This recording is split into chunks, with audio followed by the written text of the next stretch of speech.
If you want to support Black-owned and operated businesses in the Grand Strand area and beyond, check out thenetworkconnects.com for a complete list of establishments in our local area. Our network connects Black businesses to community for a wide range of services, products, organizations, and resources that are viable in the African American community. You'll find a wide range of products and services that'll fit your needs, along with information about events and happenings around the local communities. Check out thenetworkconnects.com, connecting Black businesses to community. Thenetworkconnects.com.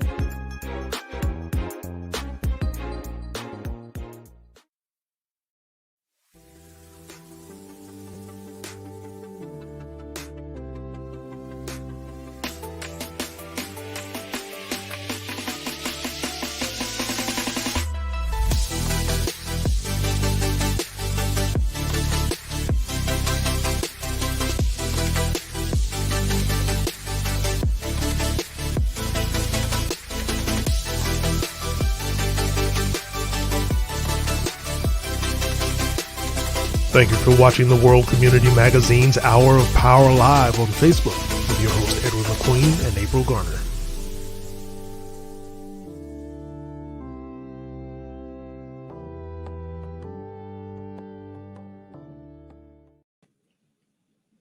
Brother Edward. Yes, I am right here. How are you this evening? Good. What about you? I'm great. I'm doing well. It's Monday. I'm so glad. I'm so glad. I'm glad that this telecast is about to begin about scholarships. There's a lot of money out there, and sometimes I don't think that people really know where the money is.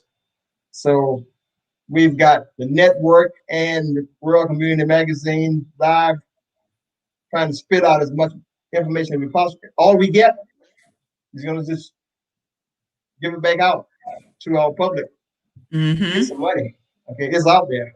It's definitely out there, and you've been doing. I call it a series because it seems like for the past 3 or 4 weeks we've been covering scholarship opportunities, everything from your more national type of scholarships through the United Negro College Fund, all the way down to our local opportunities through none other than the Whittemore Alumni Association. And we're going to talk about, the Whittemore Alumni Legacy Scholarship tonight. And then we have a couple of other scholarships that we're going to mention. So, if you are not taking in this information about the money that is out there, that is being generated through our community for our students, then, there's a problem. We got to figure out what to do about that.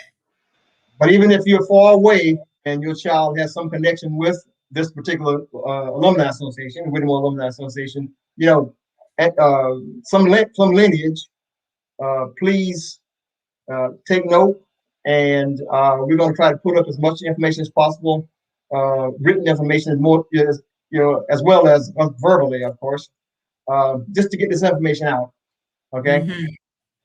Absolutely. So we just want to remind our viewers that if you have any questions or want to make any comments, please feel free to do so. If you're watching on Facebook or via YouTube, of course, if you're watching from the wcmagazine.net website, that is connected to our YouTube page. And so you should be able to make comments there as well. And hopefully we can see everything. I usually kind of toggle through to make sure we don't miss anything. But if you have my number, you can text me and we'll be sure to get the comments in. And Brother Edward will do the same. Yeah, so, Brother Edward will do the same. So we're going to get right into our discussion tonight to kind of, I won't say wrap up the series, but this is kind of the icing on the cake. Just, reminders of what's out there. We got a really important scholarship that's deadlining really soon, and then a couple of others that have been added to the mix. And so we wanted to make sure to bring on our special guest to talk about these scholarship opportunities and to answer any questions you have about how to apply for the scholarship. So we're going to start with none other than Tanya Pickett, who is, she's our Whittemore Alumni Scholarship co-chair, and she's also with Horry County Schools. Tanya, how are you this evening? I'm well. How are you all? We're doing well. Fine. Yes. Great. We appreciate all the work that you all are doing to get that information out. As April said, you guys have had a series of programming to make sure that the public is informed. And as the parent of a high school student, we appreciate it. Well, I think we're appreciative of the people who select our platform to get that information out. You know, like the United Negro College Fund we had last week, and a couple of weeks before then. And so is the Whittemore Alumni Association. Yeah, you know, we're in this together. We are. Mm-hmm. We're in this together. And as we always say, it takes a village, and we're trying to be the village that sends our children to college. That's what we're really trying to do. That's exactly right. Yes. And the village keeps growing and growing. And I think that's due in part to the commitment that the donors have to our community and to our students. And it's also due in part to the publicity and the branding that I think we get from local networking like you guys. So that helps the village grow. Absolutely. Yes. Thank you. Thank you so much. So Tanya, I know I mentioned that you're with Horry County Schools, but can you please explain for those viewers who do not know who you are, what your role is with Horry County Schools? Yes, I am the district director for counseling services. So I work with all of our counseling programs, all of our school guidance counselors in our schools, elementary, middle, and high school. I'm kind of their district liaison. I work with them. I support their work. I kind of serve as a point person at the district level. So if folks out in our communities have questions or concerns about what's going on in guidance departments, typically after speaking with the counselor, I'm probably the next point of contact to try to help people get problems resolved. So scholarship is a very big part of my work. When folks want to donate money, particularly in legacy or in memory of someone, and they're not sure how to go about setting that up or doing that for our district, then I can work with them. We have a wonderful group of school counselors that work extremely hard for the benefit of our students. And so I hope that all of our students and parents are taking advantage of those opportunities in our schools. And if they're not, then I'm glad to be here tonight to tell them how wonderful our school counselors are. Absolutely. So, Tanya, you actually had the experience of being a Whittemore Alumni Scholarship recipient. So talk about that experience a little bit. I did.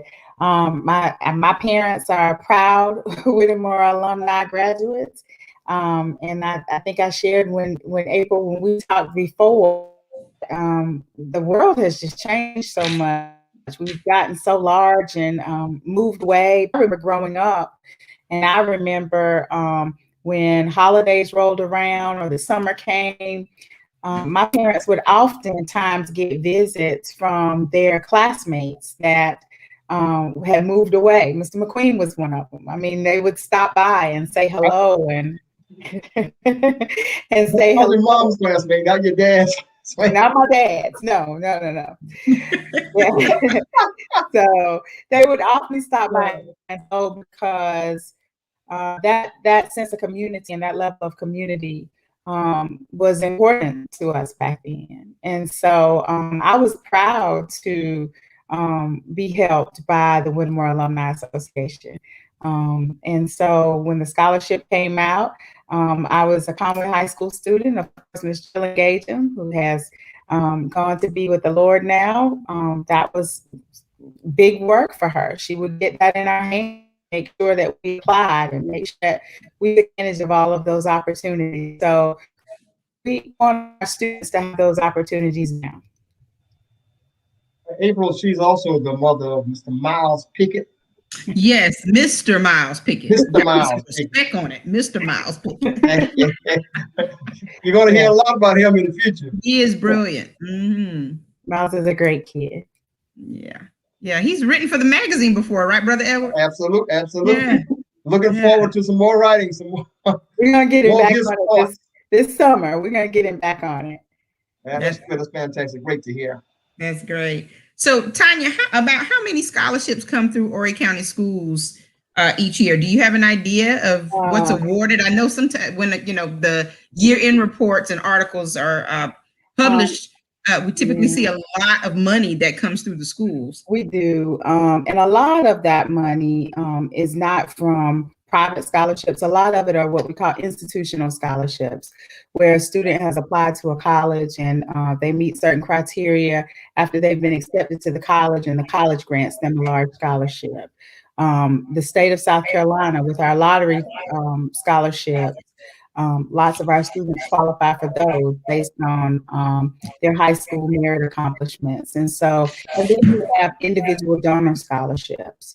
Those are the ones like the Whittemore Alumni Scholarship, or like some of our fraternal organizations or sororities or clubs that they fundraise throughout the year, and then they decide that they want to then put that money, those fundraising funds, back into our community.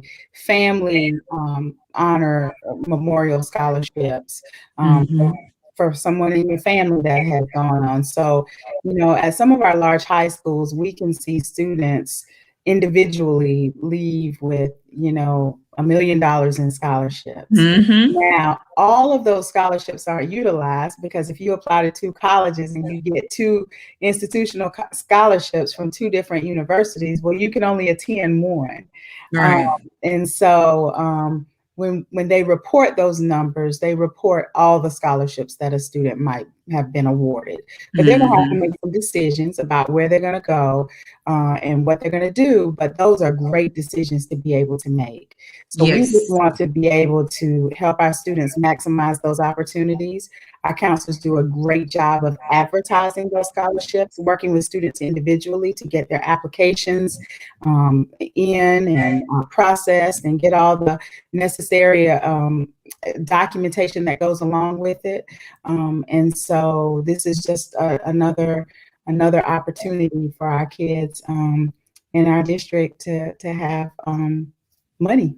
And I think, as much as parents need to know about scholarships, there's a lot of information out there, and sometimes it's hard to filter through. But, what they really need to understand is that sometimes when they are talking to their children about their college aspirations and they're looking at the price tag of certain colleges, there's a lot embedded in, that financial aid package or that scholarship package. And I was talking to a colleague of mine recently about the fact that, her son wanted to go to a school in North Carolina, and he was given, a scholarship, and but then later found out that there was still about, $50,000 in fees that, were not covered by the financial aid or the scholarships. And so that presented a need for them to find more money out there. And so they're digging furiously to see if they can find something. So, when should parents begin the scholarship search process, and what do they need to know to get started?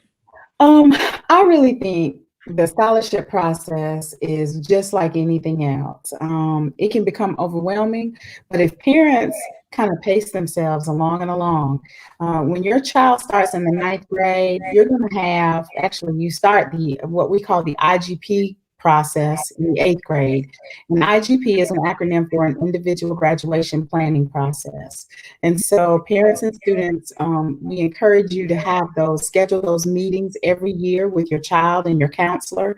And we also encourage you to try to be an active part of that meeting. I know it's hard for us to break away from work and break away from our lives, but we've learned very recently in this COVID era that we can do a lot of things virtually that we didn't think we could do. So if you can be a part of that process, even as early as the 9th grade, it kind of gets you ready for that junior and senior year when you're going to actually start applying for some of those awards. I would also encourage parents and students, some of these scholarships, an example would be like our Whittemore Alumni Scholarship. We hope to be able to do that every year, and some of these scholarships repeat year after year after year after year. So I would encourage parents, even though you may have a 9th or 10th grader, start looking at your school website. start asking those counselors how they're advertising that information on social media. Some of them are using text generators where they send that information out in a text to parents and students, emails. Start looking at those things. So if you know that every year, I've been watching this in my son's 9th and 10th grade year, and that Whittemore Scholarship comes out every year around the same time. And it's due every year around the same time. So when you become a senior, I'll be looking for it at that time. That way, you're sure not to miss it. Yep, absolutely. Brother Edward, you want to chime in on what she's talking about? I just want to reinforce what she was saying that, again, I can't say this strong enough. Just the money, just the items that she listed it, and the methods she listed about obtaining these scholarships, that warrants great attention, especially from parents. Okay, I think, and that's one of the issues we probably run into, and that is if you have a not totally disinterested parent, but a parent that will just as soon give up if they see so much logistics that have to take place than anything else, then the child fails. Then that falls back on the child. So I like what you said. You said that with Miles, that and every time of this time of the year, that we start talking about Whittemore alumni scholarships. Keep that on the burner. Yeah, and I would also encourage parents to help make their children get involved in that process. It can be overwhelming for a parent to see all of that information coming out at one time. But our kids have the ability. They have the ability. They have the technology. Absolutely. They have the know-how. And if they really, really want it, and it's as important to them as it is to the parents, then it'll be a collaborative effort. I always struggle when I hear students say, "Oh, well, this is the college I'm going to." I just wanted to reference, April, you made the or gave the example about a friend whose child wanted to go away, and then there's all these things that are kind of embedded, and you think that it's one price and it's another price. It always worries me when I hear students say, "This is the college I'm going to go to. I know I don't have any scholarships, but I'll just get loans. I'll just get loans." And I don't even think some of our parents and students understand until it's too late that those loan packages, when you're a freshman, depending on what college you go to, it may not be enough to cover everything. And in most circumstances, it won't be by itself. Either there's going to have to be some scholarship money that's added into it, or somebody's writing a check. And so also, I encourage parents and students to look for scholarships that renew. That students can renew. There are some scholarships that donors will give if as long as students maintain a certain grade point average or a certain academic standard that donors will give each year, they'll renew. So look for all of those. Our state scholarships that go along with lottery funding, a lot of those, all of those, if students maintain a certain GPA while they're in college, are renewable. So those are just opportunities that are out there. And I struggle sometimes because our students aren't taking advantage of those opportunities. Yeah, it is a little disheartening, especially when you have situations where students, parents may scrape up the money to send them off for that first semester, that first year, and then they have to come back because there's simply not enough money. Or, as we know, college costs can tick up from one year to the next. So you think I've got it all planned, it's going to be X amount of dollars per year. And then by year two, they've had a 6 to 8% increase. And you're like, where am I going to get that? And $500 can make a break, Absolutely. $1,000 can make a break. We are seeing some of those tuition hikes. We're in the COVID era. Everything's more expensive. And those colleges are just like any other businesses. They're going to have to make up the money from those students who are taking online courses and choosing to stay at home. Those dorms still have to have electricity. Those cafeterias still have to have employees, sanitation, and, facility staff. You're going to need even more of those now in this era. And so the number of students who have opted to look at local colleges that are within driving distance, or either take advantage of online opportunities at colleges are going to see a shortfall from that. I'm sure. And so they're going to have to make that up somehow. And That's it's right. going to be in that post-COVID era when kids are actually coming back and excited to be back.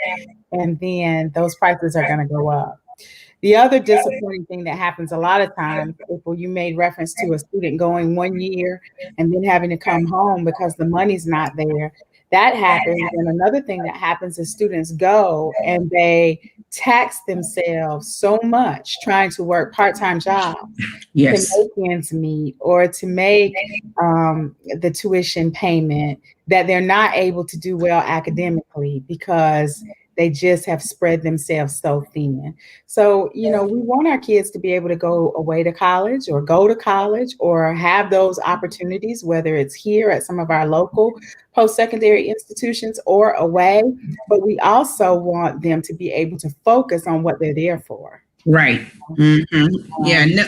No student should have to go off to school and they're, concerned or worried about how they're going to pay for college. Then, it's really defeating the purpose. So that's why planning is important early on. If you know that your child is possibly tracking to be college bound, then you should really start that planning process in like middle school. I would even venture to say you might be able to know that in elementary school, because kids are very bright these days, and you can figure it out and their interests change. I'm not saying that just because a child is extremely astute in elementary school, it means they're going to want to go to college. They have to have that desire as well. But if a parent knows that they would love for their child to progress, and go that route, then, the financial planning part needs to start very, very early. So, grab you a jar and put some pennies, put your coins to the side, start looking for scholarships and all that other good stuff so that,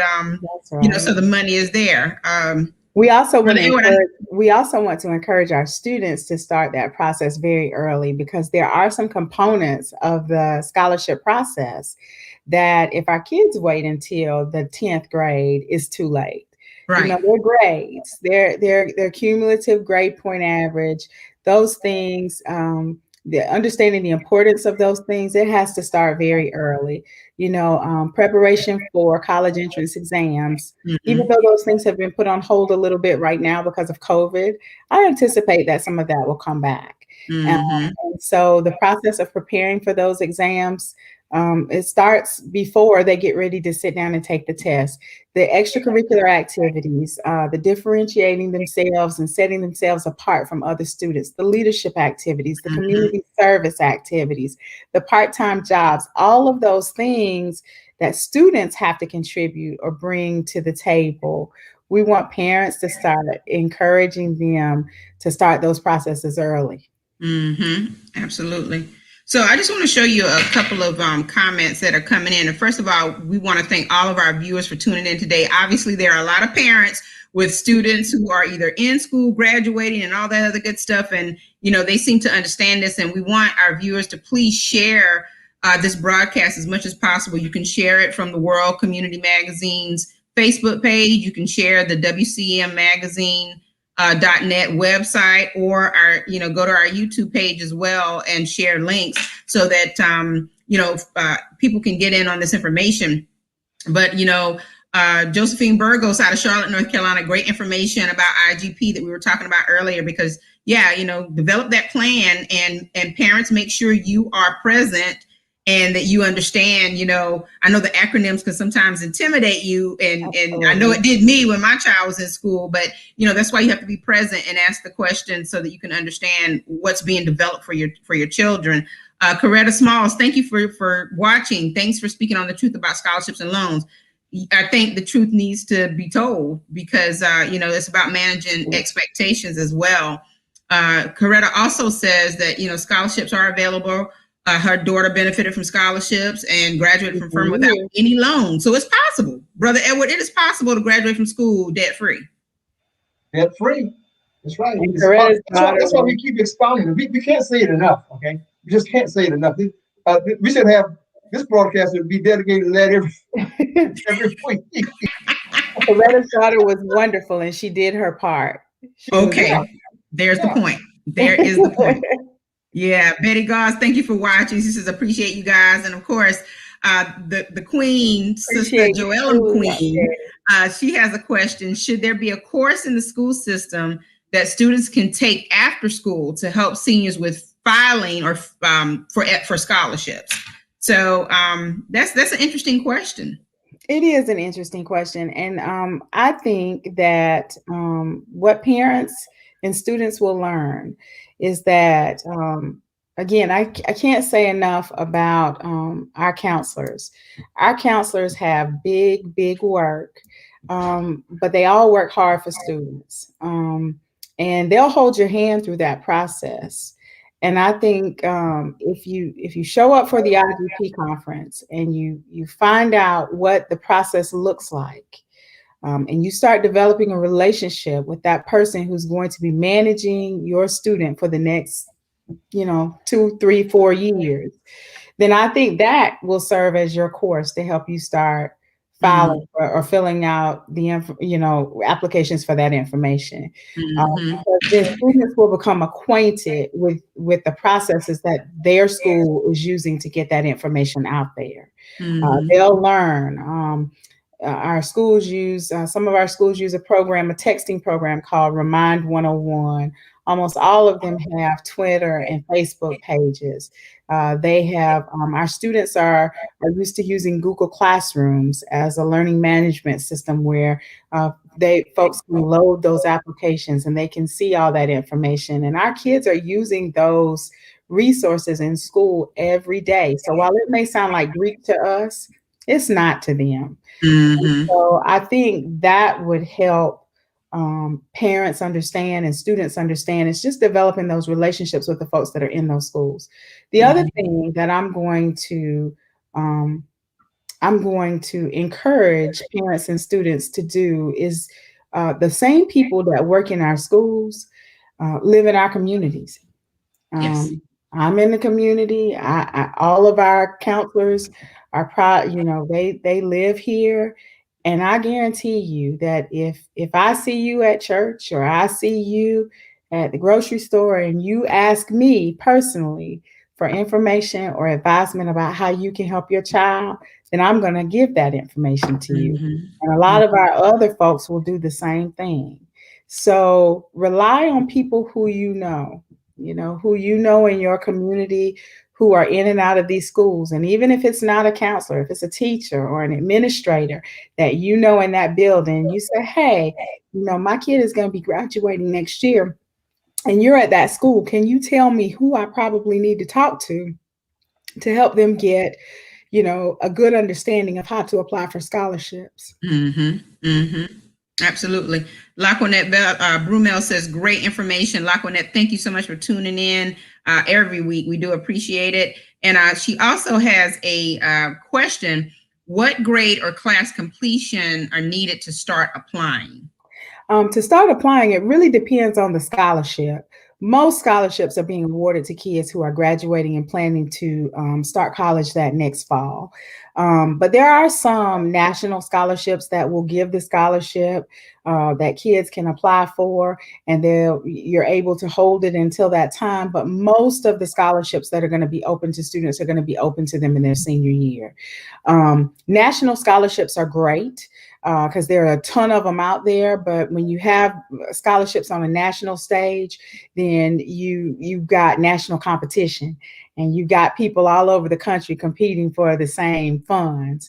And so that's why we never, ever, ever, ever want to discount our local grassroots scholarships. It might sound like $500 here, $1,000 there, or $1,500 here or there, but all of that adds up.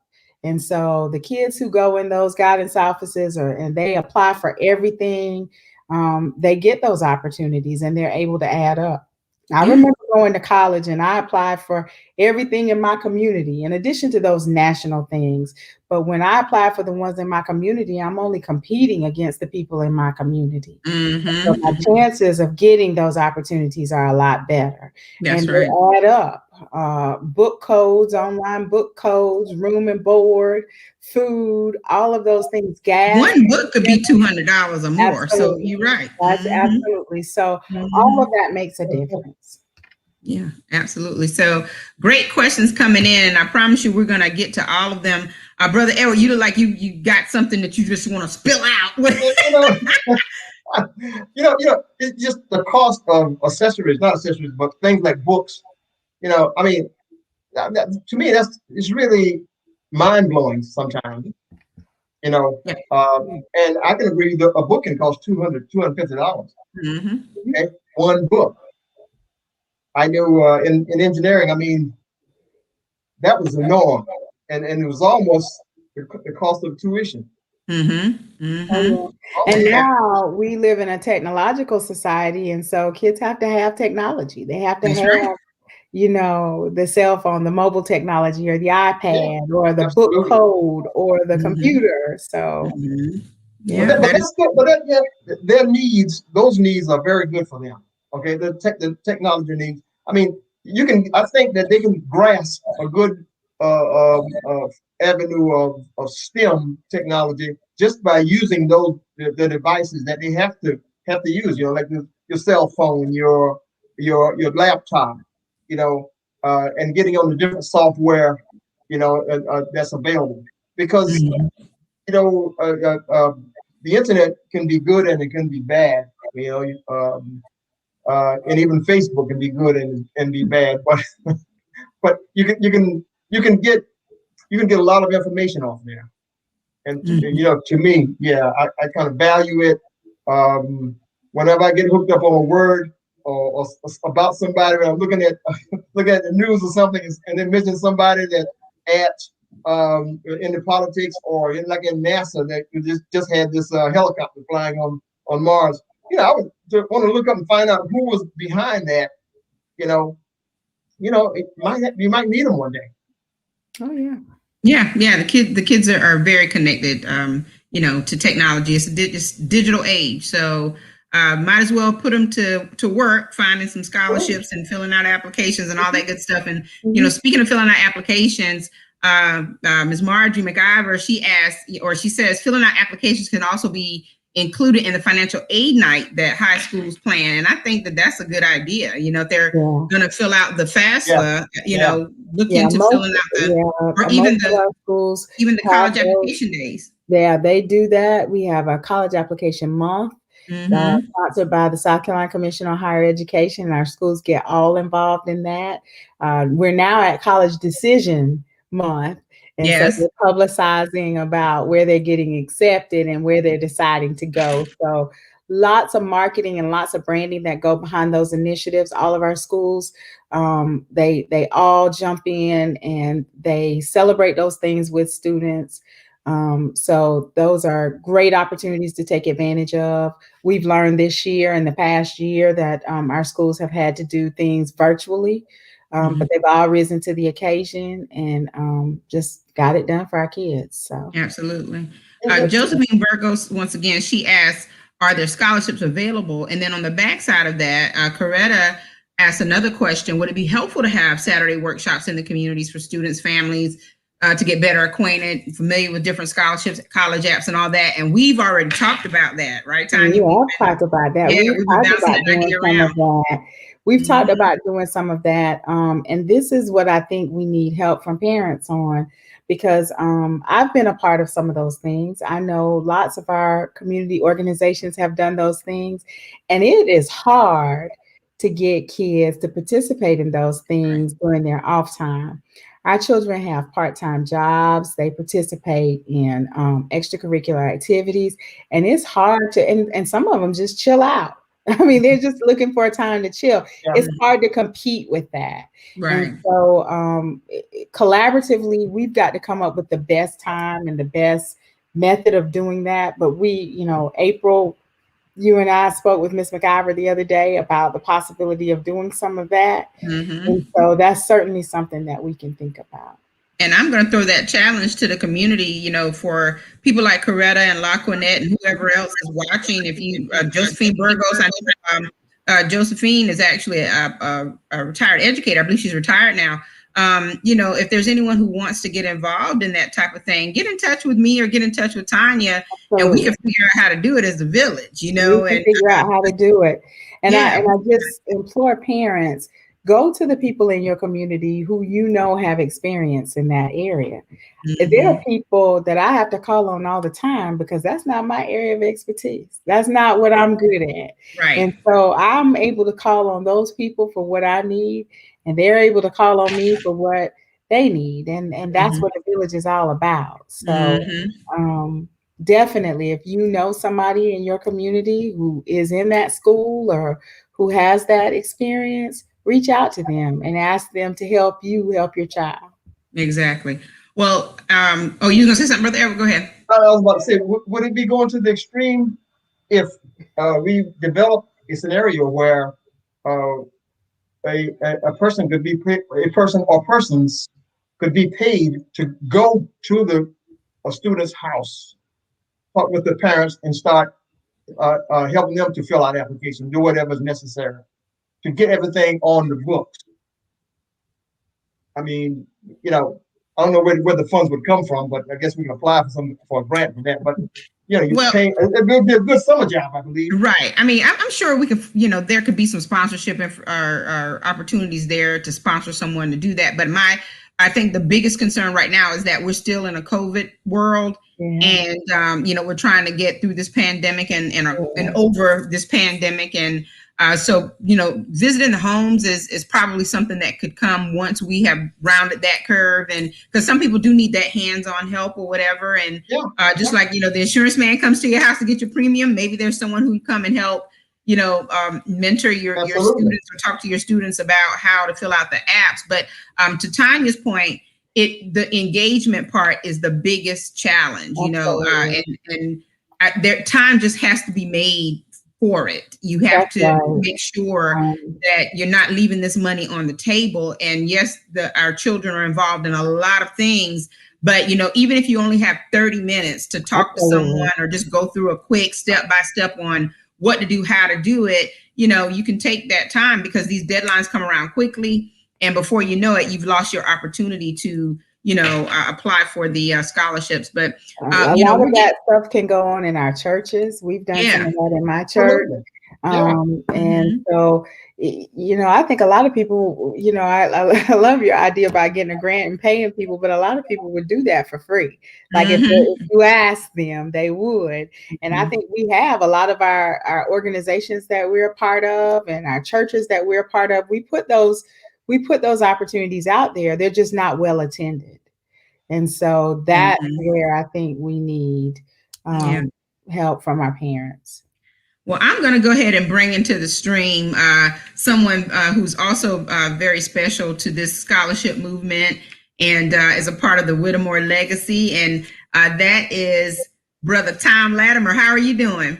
Hey, I'm doing great. I will say, Ms. Pickett, I have learned so much by your information today. And I said, it makes my heart happy that, being away from Conway and the vicinity there, that so much is going on. I said, I'll participate with the scholarships, but I didn't realize that so much was going on in the schools and other places. And Ed would probably could agree with me because, we came out in the 60s, and for us, graduates back then, we did a lot of our work ourselves without our parents really getting involved. We applied for scholarships, we applied for applications at at institutions and everything else. And, I can remember talking to Mom and I'm telling her where I'm going, instead of her telling me, where she wants me to go. I'm saying, hey, I've been accepted here at Johnson C. Smith, and they've given me the scholarship, and I'm leaving such and such a date. So, to hear fast forward all of the parental processes and information, that are there, and how parents can participate in this process from early in a student's, career. I mean, like ninth grade and all that. I mean, it has really blessed me just being on this call tonight. I may not bring in any information that can be helpful, but I can say Yes, what I have you will. received for myself, has been tremendously enlightening, and I will definitely keep the process that's going on in prayer. Well, thank Oh, you wow. very much. Mm-hmm. Thank you. Well, and There's the a reason lot why, going on in our schools, and we need that prayer. yeah, the And reason why I want to go ahead and bring Brother Thomas into the live stream is because there's a very important scholarship, a legacy. I call it a legacy scholarship that is deadlining really soon, and I'm sure it's very dear to Brother Latimer and also Brother McQueen, Sister Joella, and lots of others who are part of this legacy, and that is the Whittemore High School Alumni Association Scholarship. So, Tanya, you're co-chairing that particular scholarship, and can you tell us a little bit about it and what parents need to know as far as applying for this particular scholarship? Yes, I'm co-chairing with Margie McIvory, and we are so excited. Ms. McIvory and I are excited about getting this out. We've gotten it into the hands of all of our school counselors, and they have publicized it. They're trying to get it in the hands of our students because they work hard doing that every day. And Ms. Mack has also gotten it into the hands of our churches. She has contacted all of the churches in our associations locally and tried to make sure that they got those applications and that they've shared them with their congregants. The deadline for these applications is typically April 1st. But because we kind of pushed everything back this year, we started school a little bit late. Everything's been moving a little bit slower than normal because of COVID. We decided that we would give kids some additional time. And so they're getting until April 30th. And then we also got last week Mr. Latimer Scholarship, and we got that out in schools. And that one, I think we're going to extend until the 15th. And so what we're going to do to keep students from having to fill out two applications, if they applied for the Whittemore Scholarship and they indicate in their personal statements for the Whittemore Scholarship that they have an interest in the medical field, then we will recreate those applications and also forward them to Mr. Latimer. That's awesome. Students, so that the kids aren't having to fill out two separate applications. But for students who don't apply for the Whittemore Scholarship, they can fill out until May 15th the Latimer Scholarship solely if they so choose. And I can take all of those applications. Ms. McIver can take some of those applications, but we will make sure that we get them to the committees. We'll get Mr. Latimer his batch of applicants so that their committee can get together and make some decisions. The scholarship applications are really, really simple applications. And they follow basically the same formula that a lot of our students will find in other applications. Grades. So they're going to look at their cumulative grade point average. They're going to look at extracurricular activities. So anything that the student is doing outside of coursework within the school. So that's going to be if they play a sport, if they're a member of a club or organization, or they have some kind of specified duty in their school community.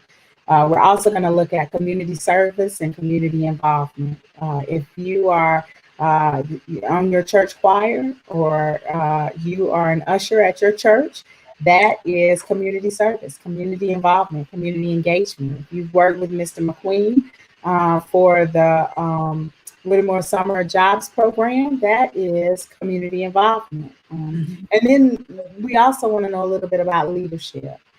So if you've assumed a leadership opportunity, and this is where the process of parents and students looking at that stuff early.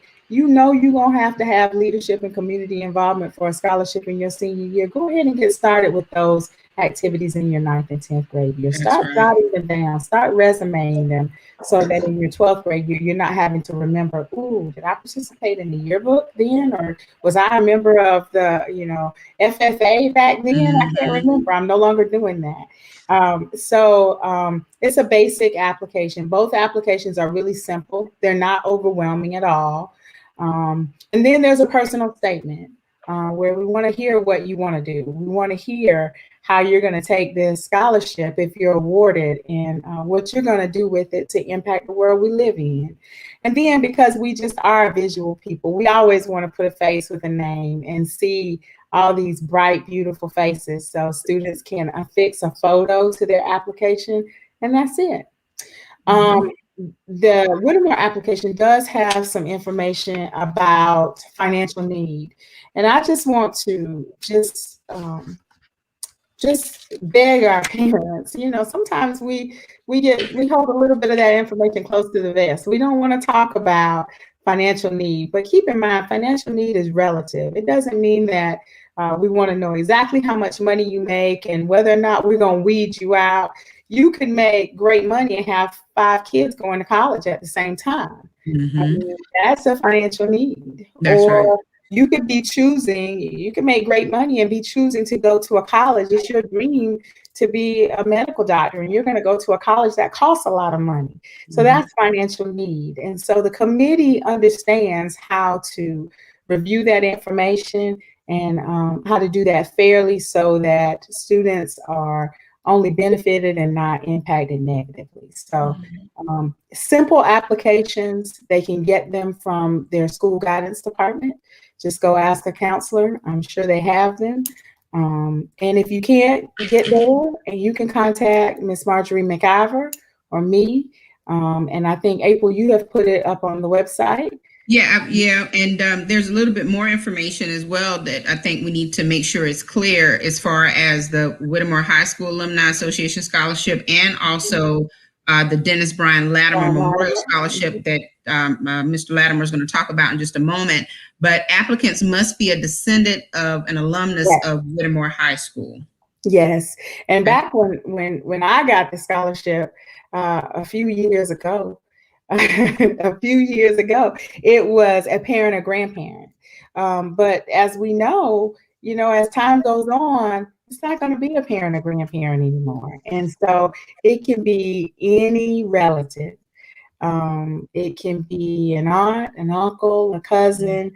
And so you do have to tell us who that person is and some information about them on the scholarship. But it's a very, very simple application. Okay. Yeah, April, I'd like to refer them to, if they haven't seen it, I'm sure they must have seen it, in their Whittemore Community Magazine on page 9.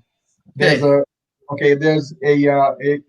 letter from the President LaRue Galloway, about saying that the deadline is approaching, and it outlines how the application can be secured and so forth, and who to contact, which is Ms. McIver. Let me give you her number.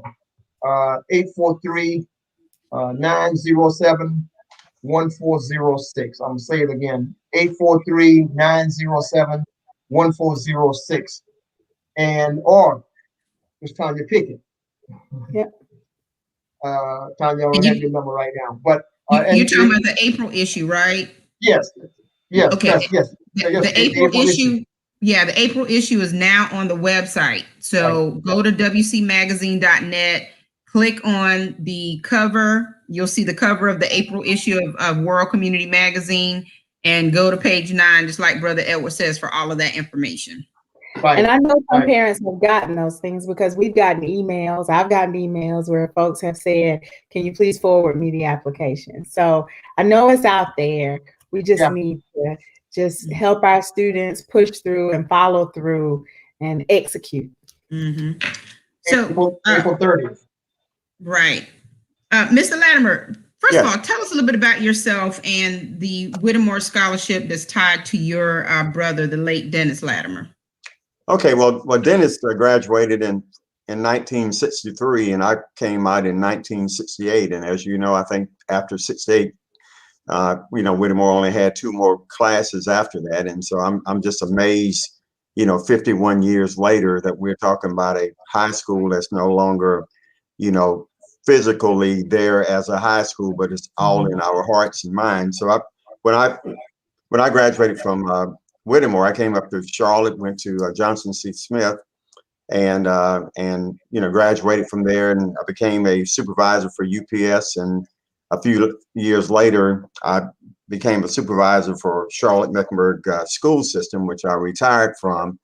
But most of the time when I came back to Charlotte in 1975, I opened up basically my own kind of real estate company, investment company, and I've been doing that now from 1975 to this present day. So that that has put me in an economic situation where scholarships are very, very important to us, and I definitely believe in giving back. And I don't know how much time we have, but I said college was something that for me when I was young back in Conway that I kind of dreamed about and never thought it would happen. And I sent you had to, when you took the SAT, you had to put some schools down, and so I think South Carolina State and some other school, and I saw Johnson C. Smith number, and so I put it down. And at that time they had on awards day, they sent me a certificate where they had awarded me $3,200. Well, any of us who hear that today saying $3,200, what's $3,200? Well, at that time, South Carolina State was $800 a year. That's for wow.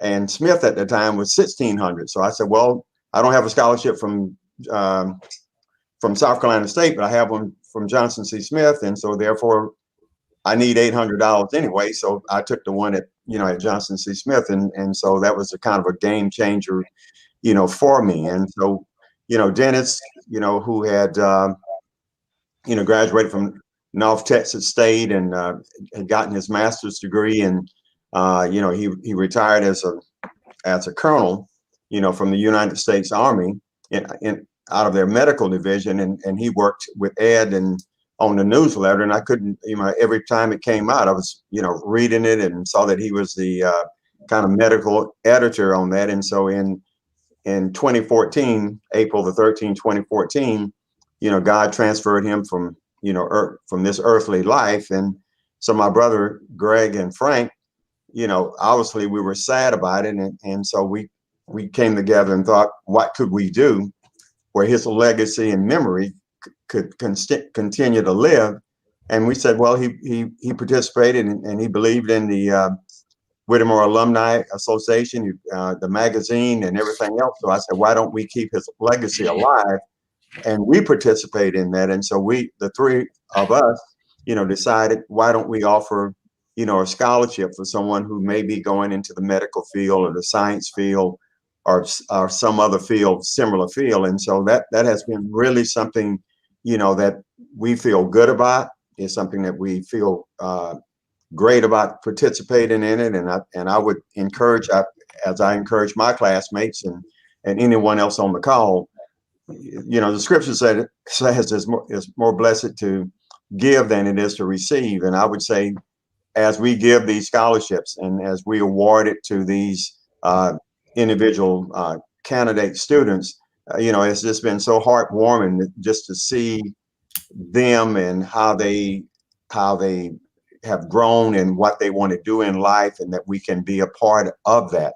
So I want to encourage all of us, and we don't have to be some who came out in 1968, but anyone, who's hearing this, how you can participate in another generation's life. And I said, with all of the polarization that's going on in this country and all the negativism and everything else, and here we got a chance to reach back and reach down and pull someone else up, and you really never will know what the gift that you give, how it can grow exponentially over the years and centuries and everything else on something that you did and participated in that you really didn't have no clue how meaningful that process could be. Well, one thing I want to say about Brother Latimer, he managed to answer all 4 of my questions in one sweep. Now that's called good speaking right there. I'm telling you. He answered why it's important for alumni to continue to support. He motivated you guys to give and to support, create scholarship opportunities. And he talked about the impact of this continued alumni fellowship. And that's all I wanted to know. That's and you did a beautiful job with that. And it's amazing because that's what this Whittemore Alumni Association is all about.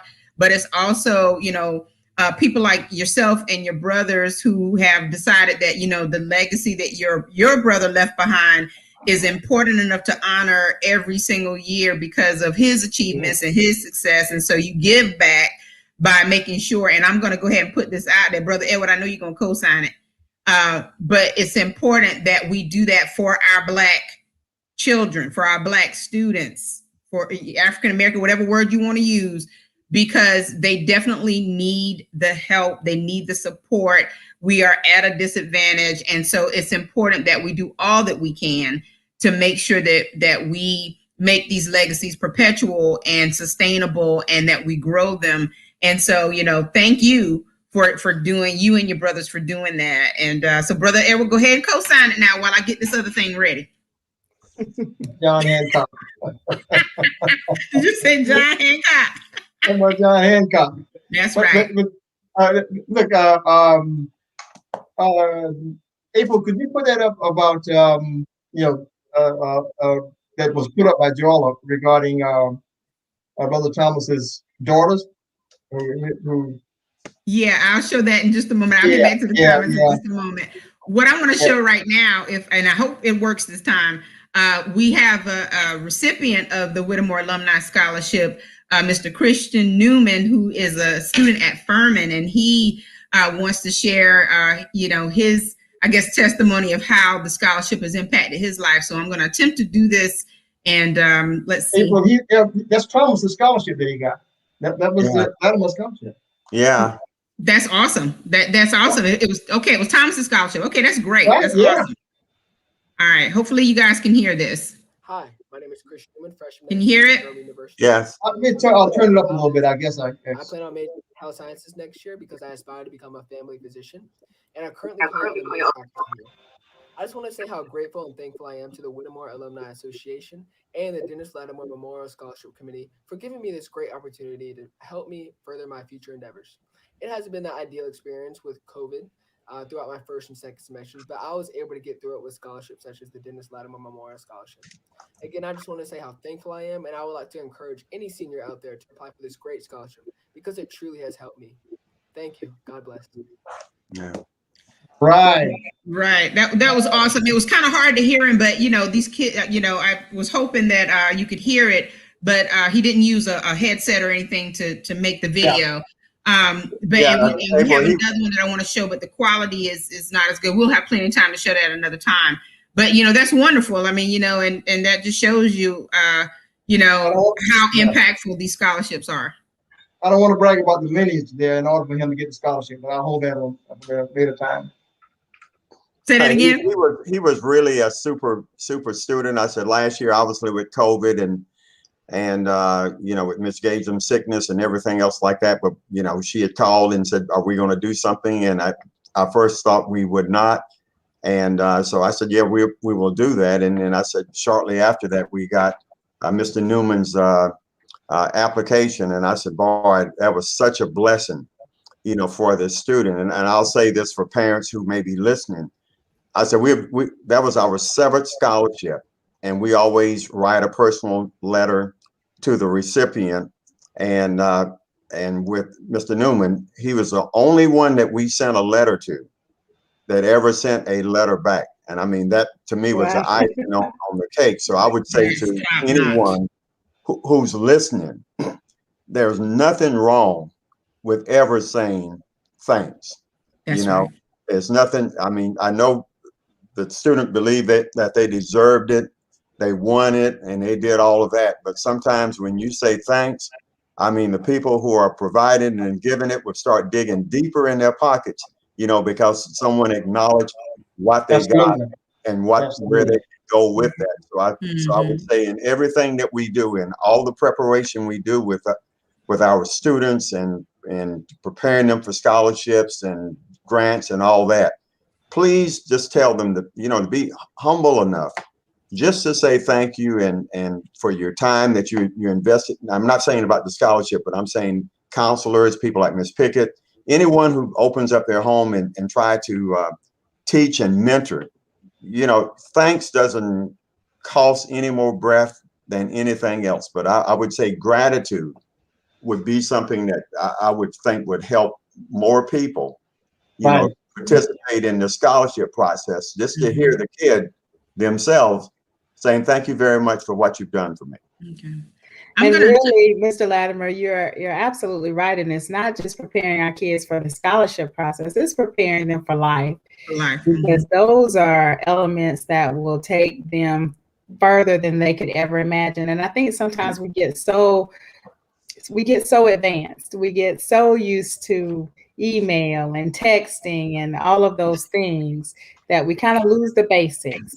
And it's just good to remind our kids that those basics still matter. Yep, it's a professional skill, it's a soft skill. Yep. April, do you have a moment for a comment I can make about student debt? We sure do. Well, Ed knows this, and sometimes things in life happens as fate has. I said, then it's one of his last birthdays, which was in 2013.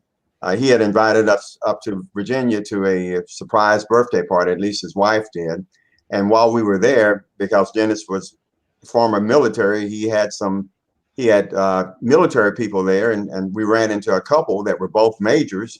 And I said, what do you do? And they said, well, we recruit medical people for the Army. And I said, well, my daughter here is in pharmacy school. And I said, what can you do for her? And they said, well, we can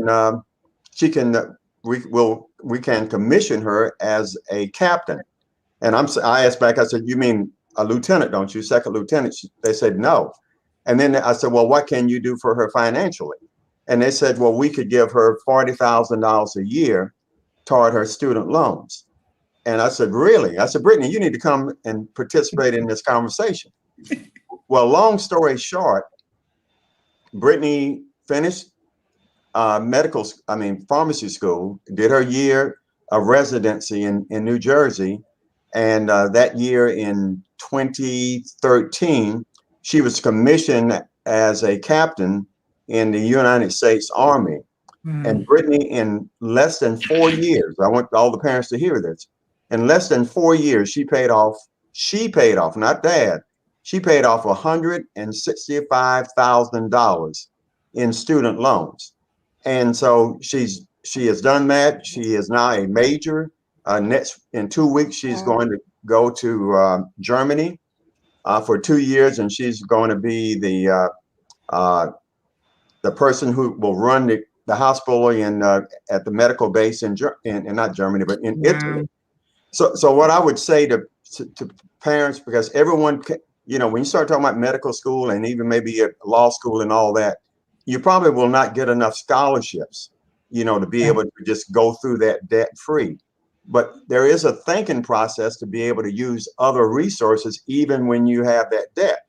Because if you had $165,000 in debt and you started off with $100,000 in salary, and you were single and you were being a 35-40% tax bracket, you could not have paid that off in 4 years. So I mean, the strategy about student debt, whether or not you can get it taken care of on the beginning, whether you can have it taken care of on the end, requires strategy. Requires that participation, with everyone that's there. Because if you look at the stats, the student loan debt is greater than the credit card debt. And when you think of how many people use credit cards and how large the credit card debt is, and to know that it's being exceeded with student loan debt, you find and because we do property management, And I have people who, got 3 or 4 student loans, this government loan, that government loan. And I mean, some of them owe $50,000, $60,000 and they're barely making enough to survive. They're never going to be able to pay off their debt. And especially when it's 6% and 12%, you can go and buy a home for 3% in interest. And yet you can't get a student loan normally for less than 6% or above. And there's nothing in life you can do to ever get out of a student loan other than to die. You bankrupt, nothing else will ever move you away from that. So for parents who are listening, I just want to encourage all of them that there's a strategy you have to look at. It's not just going to school. It's how between you and your child, you're going to be able to retire this student loan so that once they graduate, they don't have this debt will keep them from buying a house, keep them from buying a car, keep them from doing anything on living their life. And so that's what I would say. I wish we had some type of groups that we could get together on, because there is a strategy, in business about being able to get rid of student debt. Well, all you had to do was what you just did, which was put it in the universe. We can always, through technology, put together some forums and, to get this type of information out, because I think that people need to understand this even before they go off to college. They need to understand how to manage their finances and what they're, have to look forward to as far as especially if they have to take the loans. So, I think this is all wonderful information. And Sister Joella McQueen, Brother Thomas and his wife are also blessed to have successful daughters. So, it's just awesome that, they definitely had a good foundation, and the information that you're giving tonight you can't put a price on it, because I wish those are things that, even I knew in college, and, others like me who have student loan debt, who are hoping that, our new administration will do a little something to relieve some of that debt. Come on, Schumer and Biden and Harrison. But it's just, yeah. I think it's on the table. It is on the table, and I'm gonna need them to sign off on it. So, the bottom line is, if these things beforehand, then you can manage it more successfully. But so many comments, so much coming through tonight. And, I definitely want to put up some of these comments that are coming through. And of course, Sister McIver says that, John C. Smith is her alma mater, so she was co-signing that for you. And then also earlier, she welcomed you in, and I wanted to find that as far as what she actually, there it is. She said, "Hello, Golden Bull." So there you go. So 2 thumbs up on that. Also wanted to show a comment that came in. Coretta Small says her daughter was a recipient of the Latimer Scholarship. More than grateful for the opportunity. So thank you, Coretta, for letting us know that as well. And then, of course, thumbs up to those 2 Furman recipients.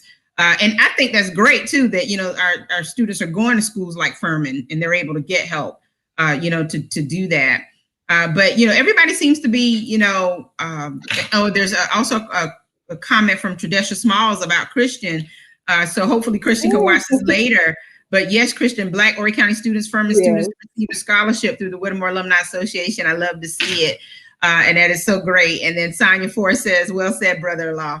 So, really good conversation tonight, and just, some wonderful information. And this information we will put on the World Community Magazine Facebook page, and we'll also put it on the website. I don't know why my light is dim, but we'll put it on that light went out. We'll put it on the website. There's also there's a comment here as well. We're so proud of Christian and Dr. McIver who helped. That's great. But there's another scholarship that's out there, you guys, and we definitely want to let you know about it. It's the Katy Floyd Daniels Scholarship, and this scholarship has just surfaced in the last couple of days, and the Daniels family is actually they put together this particular scholarship that is separate from the Whittemore Alumni Scholarship this year. And the scholarship is for graduating high school seniors pursuing undergraduate education. The award amount is $3,000. That's $3,000. And I believe we learned the other night that it's going to be $1,500 per semester. Is that right, Tanya? Yeah. Mm-hmm. And so for those of you who don't know, Katy Floyd Daniels was a proud graduate of Whittemore High School. There is an application for it. So applicants must be a high school senior who will attend a 2-year junior college or a 4-year college or university in the fall semester immediately following their senior year of high school. There's certain qualifications, as Tanya mentioned before, grade point average. There's an application packet. All of this information can be made available to you as well. We can put it on the website. Brother Edward, are you good with that? Good with that. I'm signing off on everything. I'm signing off on everything else. And I will get it. Keep checking with you. I will get it out in our schools tomorrow. Awesome. So great information, and take some time to really read over what the requirements are. But this is $3,000 to a deserving student, and so the Daniels family will serve as the scholarship committee, and the committee will acknowledge all application submissions by email receipt. So when you send in your application, they will acknowledge that they have received your application. And so this is all good stuff. I mean, 3 great scholarship opportunities that are legacy scholarships that are for us and by us.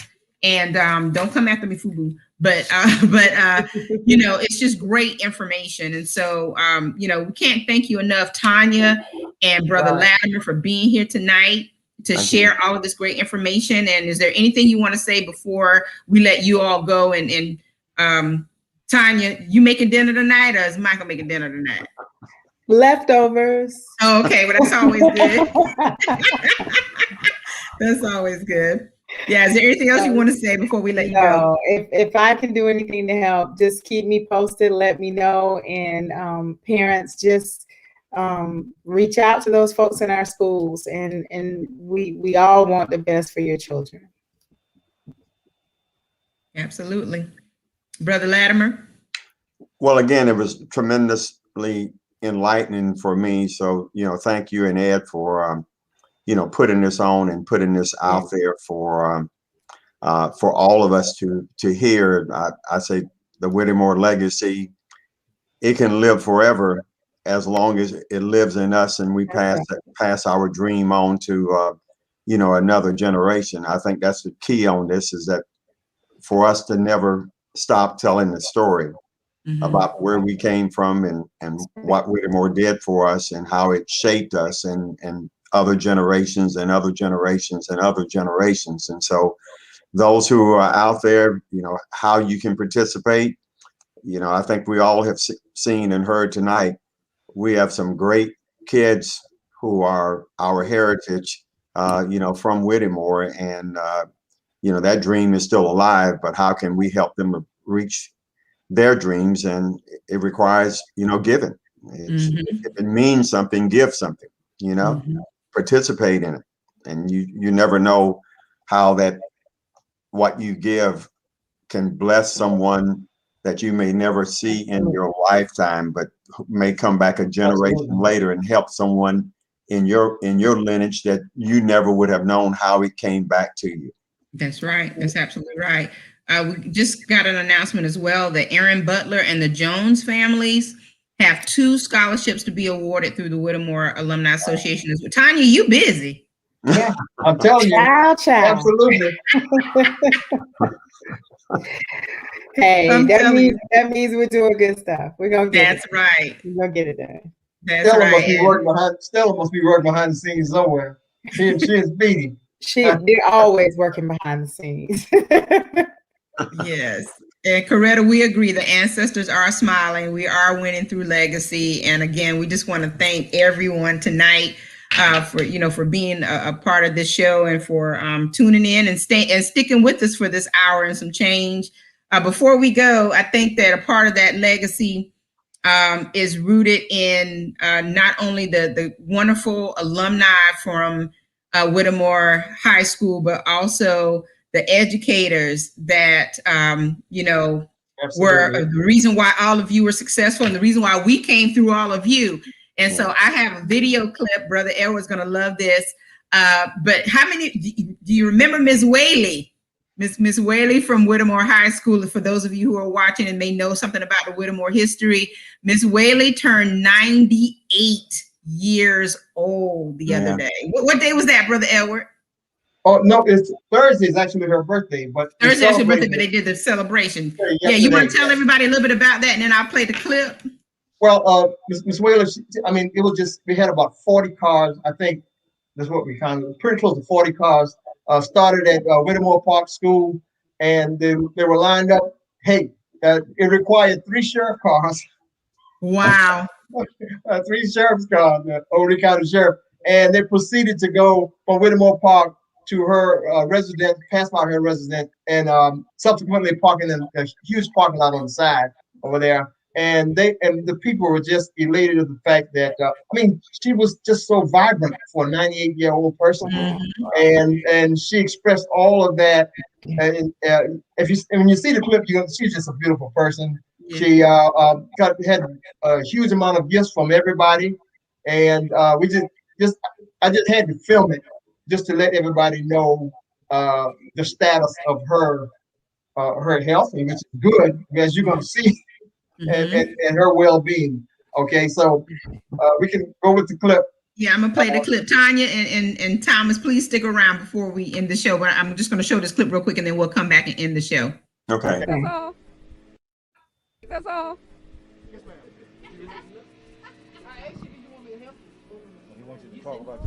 Oh, this is my 89th, my 98th birthday. And I've never had a birthday celebration like this. I hope it's not my last one. And I thank the good Lord for all the people who participate in my birthday. The Lord has been so good to me all these many years. I just want to say thank you, Lord, and ask God blessing on every one of you, and keep me in your prayers. Thank you. Amen, amen. He said, "Amen, amen." I know that's right. Many thanks to Cedric and a host of coordinators from Bucksport and other places who really did a magnificent job of coordinating things. That was just a personal interview clip that you showed today. But if we get the opportunity again, we'll show the whole family singing "Happy Birthday" to in a yard full of people, and cars and. They stopped 2 intersections. The sheriff department stopped 2 intersections for traffic, and they had to be diverted. Man, so congratulations there to Cedric Blaine Spain, who coordinated this magnificent thing. He did a very good job of that. And so congratulations, kudos go to Cedric for that. All right. Well, Brother Edward, before we go, first of all, thank you to our guests, Tanya Pickett, Horry County Schools and Whittemore Alumni Association Scholarship Co-Chair. Woo! And of course, Brother Thomas Latimer, who is, continuing the legacy of his late brother, Dennis Latimer. We appreciate having both of you. It was a great conversation, and hopefully we can do it again sometime. Don't forget the April 2021 African American Community Calendar schedule has lots of great programming for, as a matter of fact, just started about 30 minutes ago on ETV, Finding Your Roots with Henry Louis Gates Jr. Will also air again on the 27th of April, which is it's Tuesday tomorrow. So tomorrow and the 20th and the 27th, Finding Your Roots, and then the 29th is Carolina Classrooms. We have Real South on the same night, and then on Friday, April the 30th is the International Jazz Day 10th anniversary celebration, and I'll put this information on the website as well. Again, we'll post the information about all of the scholarships. It was great. Brother Edward, do you have anything else? There was something else. Who's coming up next week? Yes, I thought it was something else I had to sign off on. You definitely have to sign off on this one. I'll sign off on this. So look, for everybody, stay tuned. As it stands now, we're going to have Congressman Tom Rice to be on our program next Monday. South Carolina congressman, and it's going to be interesting. And we'd like for everybody who's listening to get your thoughts together, get your comments, your questions together. As it stands now, he's scheduled to be on our program next Monday, and he's enthusiastic about it to answer any questions that may could come across the screen. So let's gear up for that moment. It's going to be, I think it's going to be interesting. God willing, we'll have him on the program to address any of the comments and answer any of the questions that you can all develop. But want to give you a heads up on that, just to just get together and just take advantage of the moment. Okay, this is grassroots politics, as far as I'm concerned, and there's no partisanship here, because this is grassroots.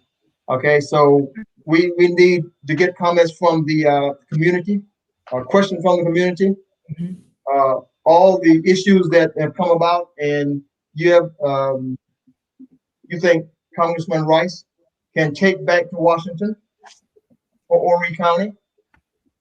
Please develop them, have them ready, and unless something happens, he's scheduled to be on the program next Monday, 7 p.m. I invite all of you to share for that. All right. Well, again, thank you all for being with us tonight. Thank you to all of our viewers for all of the comments. It's been a very lively show. We really appreciate it. And again, next week, we'll see you same time, same station, 7 o'clock p.m. here on the World Community Magazine on Facebook, YouTube, and also on WCMagazine.net. Go ahead, Brother Edward. April, I think would be remiss if we didn't give some kudos to the present officers of the Whittemore Alumni Association. Absolutely. Didn't mean to leave them out. And Tanya, you can help me out on that. LaRue Galloway is the president. Caleb Brown is our treasurer. I say the treasurer. And of course, we just lost Miss Gagem. And I don't know how that's going to be replaced, but Tanya, if you can help me out with Brother Aaron Butler, he's on and Bellamy DeWitt. Yeah. Secretary. Right. And Miss Colbert is Valerie, I believe, Valerie Skipper. So if I'm leaving anybody out, I'm sorry. I just don't know, but maybe Tanya, you can help me out on that. And you're gonna have your list ready the next time. The main person who really deal with the raising the funds, Miss Leola Collins. Yeah. Miss Leola, Miss Leola Gore Collins. Yeah. But she was very instrumental in getting a lot of the scholarships, selling tickets and stuff like that. So, Tanya, if I left anybody out, please. Well, I'm new to the scholarship committee, so April and I have just been voluntold, right? That's right. So we're now part of the association. We're the workforce. Workforce. That's right. We'll put it like that. And of course, it's Martin McIver is the additional co-chair for the scholarship committee. Yes. And this is so many, and of course we will do special acknowledgement maybe on next week's show when we develop the entire list to make sure we have everybody so that we don't miss anyone. When you start naming names, you get in trouble. That's why I asked for help. I don't want to be we're just learning. We're new. We're new kids on the block. Yeah. But we'll get all that together. So thank you all again. And tune in next week. We really appreciate it. God bless and have a great week. Bye-bye. Thanks. Bye. Thank you for watching the World Community Magazine's Hour of Power Live on Facebook with your host Edward McQueen and April Garner.